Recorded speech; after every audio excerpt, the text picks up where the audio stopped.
Welcome back to 3+U. No doubt after all the snow and now the rain yesterday, all of us are dreaming about spring.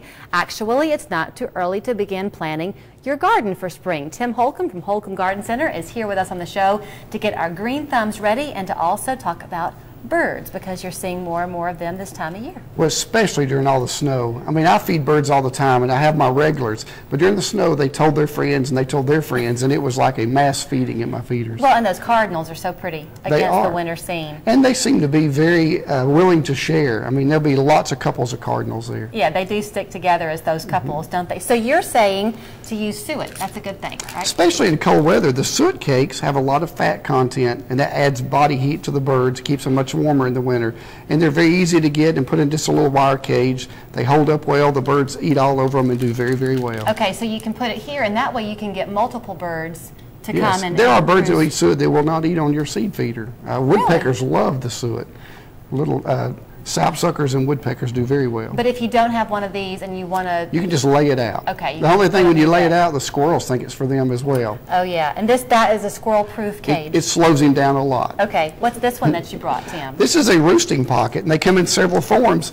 But the birds will go in here when it's cold, and they'll just share and stay warm. And if you think about it, when it's really bad, where do they go? They have to hunt a place to kind of shelter.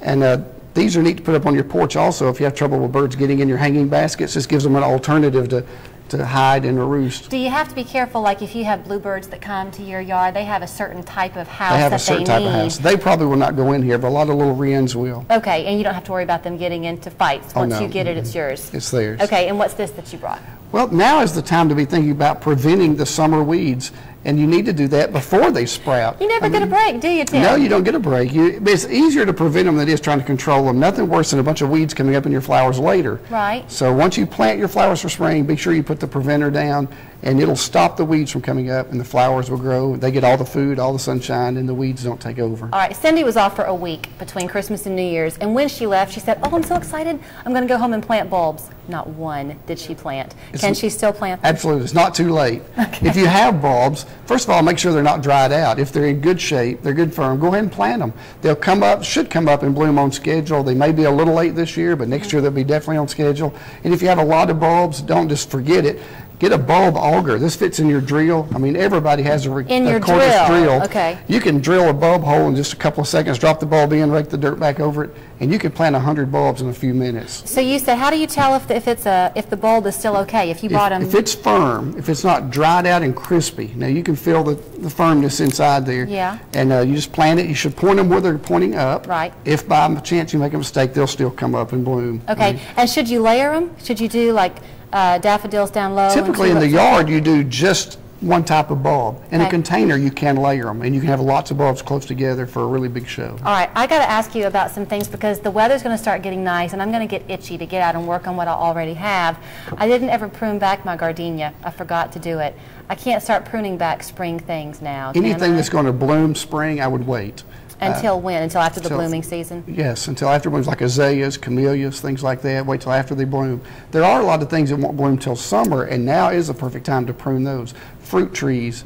Now, roses wait till March, but fruit trees do it now. Grapevines do it now. How about crepe myrtles? Crepe myrtles, you can do it anytime from now through March. And there's a great thing on our website about pruning crepe myrtles. We encourage people not to commit crepe murder, and that's where they just chop them back to a nub. That is not the best way to do it. So there really is a standard height you want to maintain? God designed that thing to grow the way it's supposed to grow. Okay. And if you take a 20-foot crepe myrtle and try to continually make it 5 foot, you just won't win that battle, and it'll look like a stub, a trunk with little sprouts all over it. And that's not the way it's designed to do. All right, and if you're afraid of how to start it, you're not quite sure that you might make a mistake, y'all got some spring gardening classes coming up. Absolutely. When do those start? Well, they actually start at the end of this month. We have lawn classes, rose classes, perennial classes, and new this year is growing tomatoes in a container class. And we did this years ago. We had a gentleman, he had done it for years, and he grew 300 pounds of tomatoes in one container. Now, we're not going to stretch that. We're going to tell you can grow 100 pounds easily in a container, and it is quite easy, and it's simple stuff, and you can apply that to all your flowers. But all these classes are free. We encourage folks to sign up, and we'll make sure we have room for you. All right, good to see you. Your ABAC education served you well, Tim Holcomb. Thank you. Good to see you. We're back with more after this, the story of how one woman got her lost wedding ring back.